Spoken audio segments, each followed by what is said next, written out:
¿Sabías que el 70% de los ganadores de una lotería se gasta todo el premio en menos de 5 años? El tesoro que el azar ha puesto en sus manos se esfuma casi con la rapidez que les llegó. Y dicen los expertos que hay varias razones. Una de ellas es el desconocimiento financiero y la mala gestión o el estado de euforia que le hace sentirse a la persona muy poderosa y la impulsa a tomar decisiones ilógicas respecto a negocios, inversiones o compras muy caras. También dicen que puede ser el deseo de compartirlo y este deseo puede hacerle caer en manos de aprovechados, en la mayoría de las ocasiones muy cercanos, ¿no? Así que no siempre y no todos pueden llamarse agraciados cuando les ha tocado un gran premio por azar. ¿Sabes? Tú y yo tenemos algo de gran valor para disfrutar. Algo que hemos recibido sin esfuerzo por nuestra parte, pero que, a diferencia de la lotería, no ha sido por azar, sino por gracia. Lo hemos recibido por gracia. Es algo diferente por su origen. Es algo diferente por el lugar en que se guarda. Y es algo diferente por el efecto que provoca en quien lo guarda. Te invito a que leamos el Salmo 119, el versículo 11, que dice esto. Lo leo en la versión de la Reina Valera de 1960 y también lo voy a leer en la versión de la Biblia de las Américas. Empiezo por la Reina Valera del 60, que dice: en mi corazón he guardado tus dichos para no pecar contra ti. Y en la versión de la Biblia de las Américas dice: en mi corazón he atesorado tu palabra para no pecar contra ti. Ya veis que las diferencias son muy pocas, ¿no? Porque prácticamente se resumen a tres, cuatro palabras, ¿no? He guardado tus dichos o he atesorado tu palabra. El resto es idéntico en las dos versiones. Está claro que ese algo de gran valor a lo que nos estamos refiriendo es a la palabra del Señor. Verás, la Semana Universal de Oración, que está auspiciada por la Alianza Evangélica Mundial, ¿no? Pero en España, pues lógicamente por la Alianza Evangélica Española, propone como tema de esta Semana Universal de Oración para este año, propone el compromiso con la palabra de Dios. Y para este primer día, en concreto, propone el pasaje que acabamos de leer. Debemos decir que sin conocer este programa, las dos últimas reflexiones en nuestros cultos han hecho mención a la importancia de la lectura y meditación de la palabra. Y esta semana vamos a insistir. Yo no creo en las casualidades y creo que la mayoría de vosotros tampoco. Desde el primer domingo de este año decíamos esto: nuestros buenos propósitos para el nuevo año deberían estar encabezados por la lectura y meditación diaria de la palabra de Dios. Y el domingo pasado decíamos esto otro: tenemos que seguir haciendo de la palabra de Dios nuestro fundamento. Nuestro pastor decía: la palabra de Dios transforma, da vida y sana. Y decía: si no lees la Biblia y oras cada día, vas a depender de tus propios esfuerzos. Busca la guía de Dios cada día en su palabra. Y yo pregunto, desde que oíste estas dos reflexiones, ¿qué has cambiado en tu vida? ¿Has empezado a leer la Biblia atentamente y a obedecerla guardándola en tu corazón? Si no lo has hecho, este texto te presenta 4 aspectos destacables de la palabra de Dios. Te va a presentar quién es el dador de la palabra de Dios, quién es el receptor, cuál es su contenido y cuáles son los efectos que la palabra de Dios provoca. Mira, en primer lugar, hay un dador que nos hace un regalo, porque la palabra de Dios es un regalo de Dios, y lo dice el texto: en mi corazón he atesorado tu palabra la palabra de Dios. Dicen los expertos que las consecuencias emocionales de esta pandemia se verán con el tiempo. Pero una cosa ya se ha visto. Y es que ahora valoramos muchas cosas a las que antes no les dábamos importancia. Echamos de menos estar juntos. Echamos de menos los cultos, los aperitivos misioneros, quiero decir los cultos presenciales, pero los aperitivos misioneros, echamos de menos estar con nuestros amigos, echamos de menos estar sin limitaciones con nuestros hijos, con nuestros padres, con nuestros nietos, con nuestros hermanos, con nuestra familia en general, ¿no? Echamos de menos esas pequeñas cosas y las echamos de menos porque nos las han arrebatado súbitamente. Y ahora te digo, extiende tu mano, cógela. Es tan sencillo que no le das la importancia que tiene. Es la palabra de Dios. ¿Cuántos regalos guardas de tu esposa, de tu esposo, de tus hijos, de tus padres? Quizá no tienen mucho valor, pero son muy preciados. No es su precio lo que cuenta, sino que vienen de alguien que te ama. ¿Eres consciente de que la Biblia que tienes en tu mano es un regalo que da testimonio del amor de Dios por ti? Es su palabra, y subrayo es su palabra. Es tan sencillo cogerla, es tan sencillo abrirla, es tan sencillo leerla que quizás has olvidado que es un regalo de amor y no le das el valor que tiene. Has olvidado que para que esté en tu mano tan fácilmente, primero Dios ha tenido que enviar a su Hijo, que es la palabra hecha hombre. Él es el centro de la palabra, y por tanto el Padre nos la regala porque nos ama, como nos ha regalado a su propio Hijo. Muchos a lo largo de la historia han tenido que hacer sacrificios, algunos hasta la vida, para que hoy puedas extender la mano, cogerla de tu biblioteca y abrirla con tanta facilidad. ¿Te das cuenta del amor por la palabra de Dios que estas personas tenían? ¿La amas así? ¿Le das el valor que ellos le han dado? ¿Sabes por qué la han amado tanto? Porque sabían que Dios es luz. Sabían que su palabra es luz. Lo dice el Salmo, este mismo Salmo, el Salmo 119, en el versículo 105. Sabían que es su regalo para que no vivamos en tinieblas. Por eso estuvieron dispuestos a darlo todo para que llegase a todos, para que te llegase también a ti y a mí. Y la pregunta es, ¿qué vas a hacer con este gran regalo que Dios te ha hecho? Porque el segundo aspecto es que es un regalo para ti. Dice el versículo, en mi corazón he atesorado tu palabra, en mi corazón he atesorado tu palabra. ¿Cómo te sientes cuando a alguien le has hecho un regalo y después ese alguien lo ha regalado a otro? Pues eso es lo que frecuentemente hacemos con la palabra de Dios.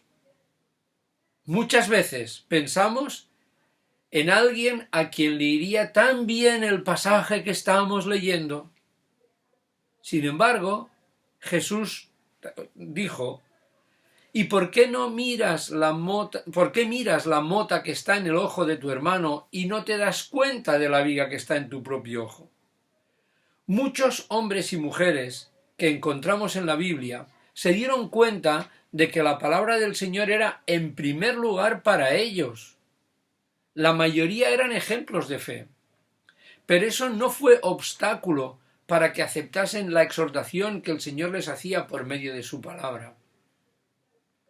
Este es el fundamento de grandes oraciones de confesión y arrepentimiento o de grandes oraciones de alabanza y de intercesión que encontramos en la Biblia. Y las encontramos muchas veces en bocas de los menos pecadores de los pecadores, porque ellos entendían que Dios les estaba hablando a ellos en primer lugar. Moisés, David, Esdras, Nehemías, Daniel, etc., entendieron que en primer lugar el Señor les hablaba a ellos.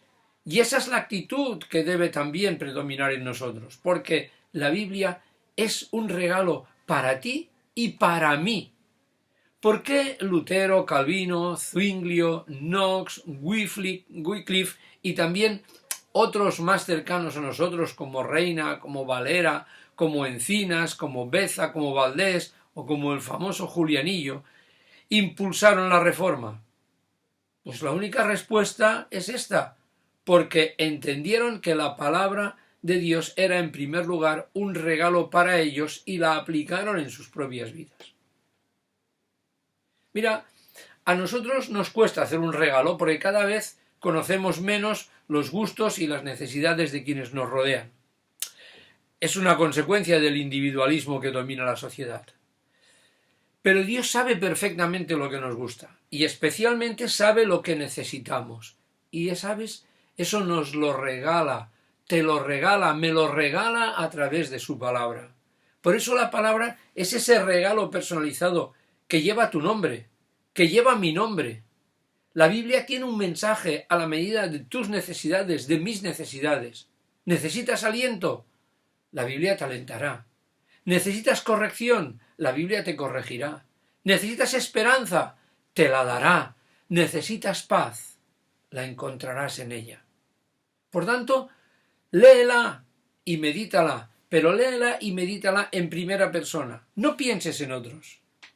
Dios te está hablando a ti y no podrás ser su portavoz a otros salvo que primero escuches su voz y la apliques en tu propia vida. Por tanto, recuerda esto, la Biblia es un regalo de Dios para ti. Puedes compartirla, pero no puedes ignorarla, porque su mensaje es, en primer lugar, para ti. Pero decíamos al principio que hay muchas personas que ganan grandes tesoros y en nada se les esfuman porque se los trae el azar. Bueno, la Biblia es también un tesoro. Fíjate que en la versión de la Biblia de las Américas, he querido leer las dos versiones, la versión de la Reina Valera y de la Biblia de las Américas, porque hay un poco para todos los gustos, ¿no? Pero es un tesoro, porque en la Biblia de las Américas dice: en mi corazón he atesorado tu palabra para no pecar contra ti. Mirad, este verbo que la Biblia de las Américas traduce por atesorado y la Reina Valera traduce por guardado, es el verbo safán. En hebreo es el verbo safán. Y en la forma que aparece en el pasaje, significa ocultar, significa atesorar, significa guardar, significa acaparar, significa almacenar, entre otros significados, ¿no? Pero como vemos, cojamos la forma, la traducción que cojamos, tiene un sentido intenso de custodia y de propiedad.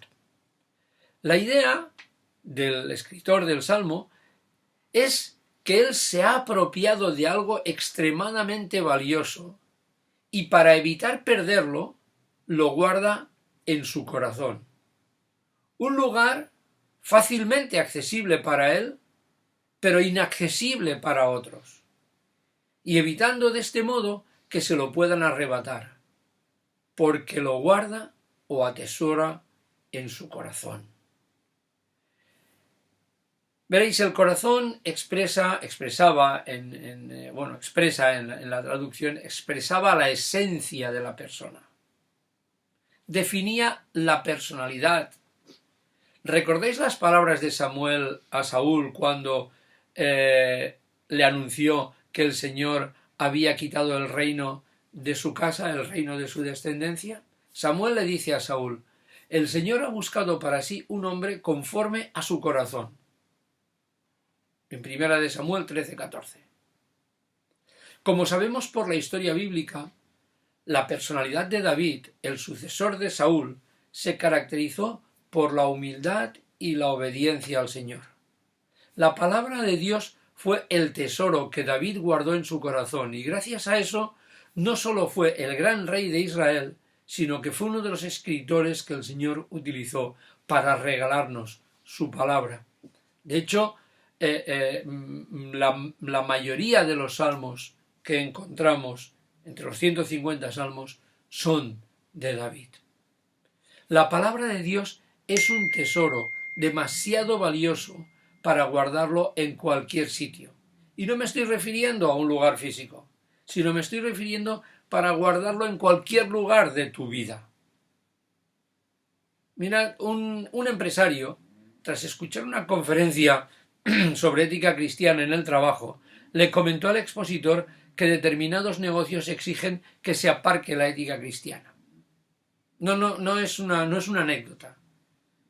Es el testimonio de ese expositor que estaba haciendo esta conferencia y que cuando la finalizó se le acercó este empresario y le dijo eso, que para realizar determinados negocios se debe aparcar la ética cristiana. Para este empresario lo que estaba diciendo es que para él la palabra no era un tesoro que había que guardar celosamente. Era algo que había que utilizar cuando convenía al negocio y olvidarlo cuando no convenía al negocio. Por otra parte, ha habido y hay casos en los que alguien que posee una gran fortuna vive miserablemente. Y al que hace tal cosa lo consideramos un desequilibrado, porque vivir como un miserable cuando se posee un tesoro es absurdo.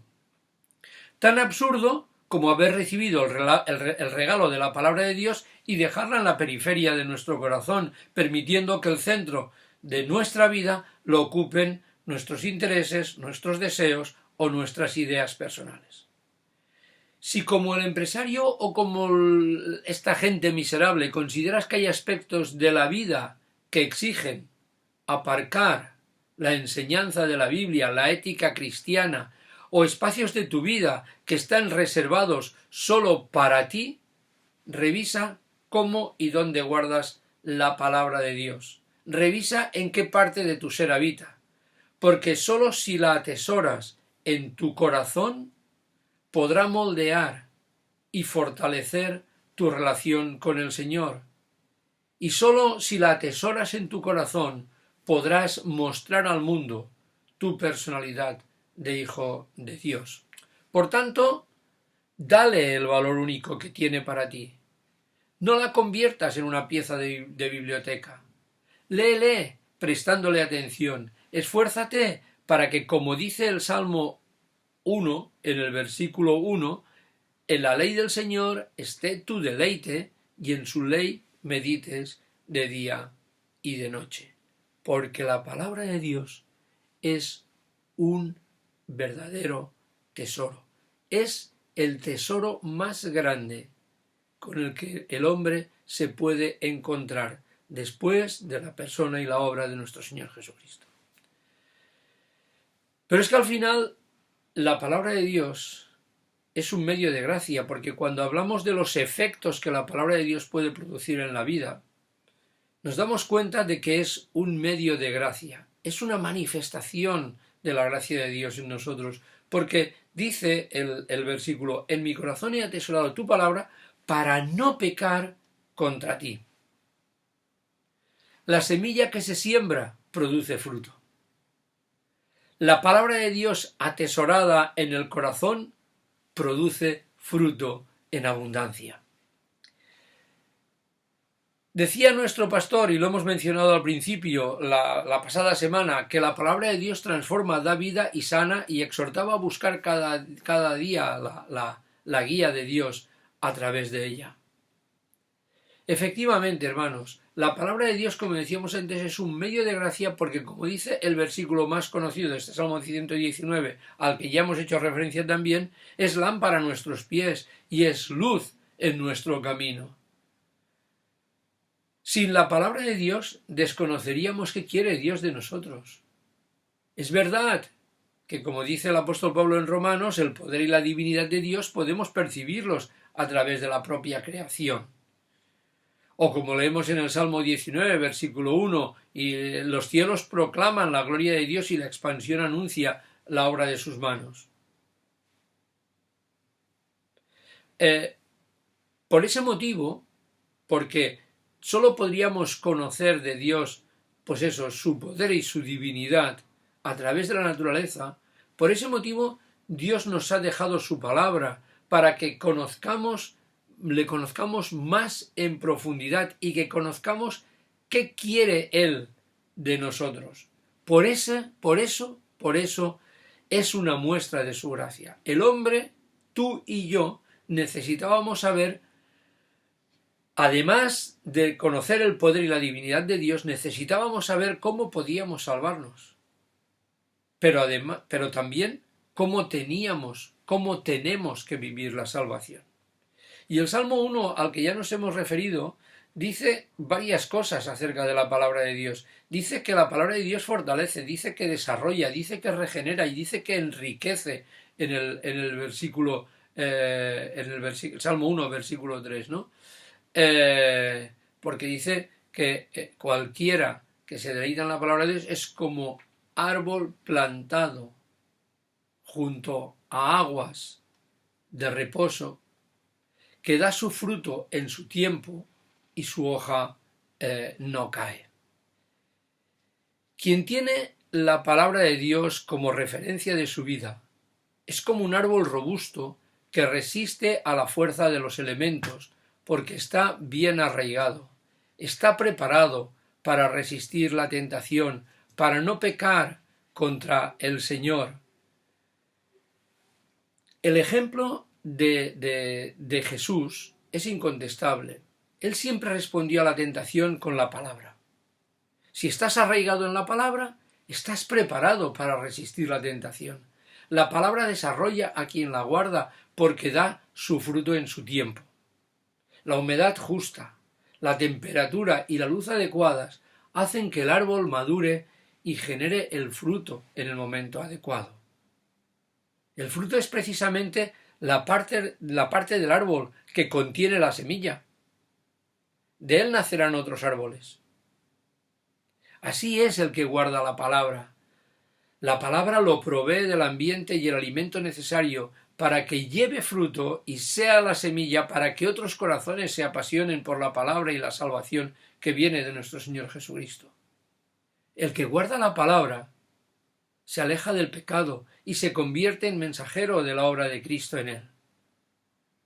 La palabra nos regenera como el árbol de hoja perenne. No podemos transmitirla ni sus efectos si no es el alimento de nuestra vida. Como dijo nuestro Señor Jesucristo, el hombre bueno, del buen tesoro de su corazón saca lo que es bueno, porque de la abundancia del corazón habla la boca. El corazón piadoso se aparta del pecado, y si cae, se humilla ante Dios y se arrepiente. Y finalmente, la palabra enriquece a quien la guarda, lo prospera. Y no se trata de una prosperidad económica, aunque no se descarta. La prosperidad a la que se refiere la encontramos en las palabras del Señor a Josué cuando éste asume el liderazgo del pueblo de Israel después de la muerte de Moisés. El Señor le dice a Josué: este libro de la ley no se apartará de tu boca, sino que meditarás en él día y noche, para que cuides de hacer todo lo que en él está escrito, porque entonces harás prosperar tu camino y tendrás éxito. La palabra nos señala un camino que tal vez no es el más sencillo, pero sin duda es el mejor. Incluso puede ser difícil de reconocer, como cuando Israel estaba entre el ejército egipcio y el Mar Rojo. Pero Dios hizo y hace sendas donde no las había. El pueblo de Israel prosperó porque obedeció la voz de Dios y se introdujo en el camino que el Señor había abierto en el mar. Josué prosperó y conquistó la tierra prometida porque obedeció a la voz de Dios.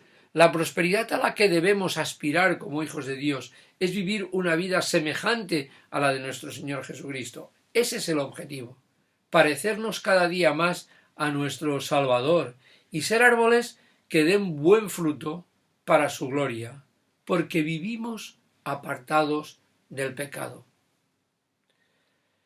Hermanos, para concluir, la cotidianidad y la sencillez con la que podemos disfrutar del regalo que el Señor nos ha hecho al entregarnos su palabra no puede ser causa de que le neguemos el valor que tiene o que la minusvaloremos, ¿no? Aprendamos a través de la palabra de Dios, conozcamos a través de la palabra de Dios, sepamos a través de la palabra de Dios lo que Dios quiere de ti y de mí. Porque la palabra, junto con nuestro Señor Jesucristo, que es la palabra hecha hombre, es el gran regalo de la gracia de Dios. Por tanto, léela, medítala, guárdala en tu corazón para que vivas más y mejor en la presencia del Señor y seas más y mejor luz ante tus hermanos y ante la sociedad que te rodea. Léela con una actitud humilde, dispuesta a obedecer. Hazla presente en tu vida diaria. Guárdala en lo profundo de tu corazón, porque de una cosa estoy seguro. Y con esto finalizo. El Señor nos está llamando a renovar nuestro compromiso en la lectura y meditación de su palabra para no pecar contra Él. Lo repito, el Señor nos está llamando a renovar nuestro compromiso en la lectura y meditación de su palabra para no pecar contra Él. Hermanos, que el Señor os bendiga.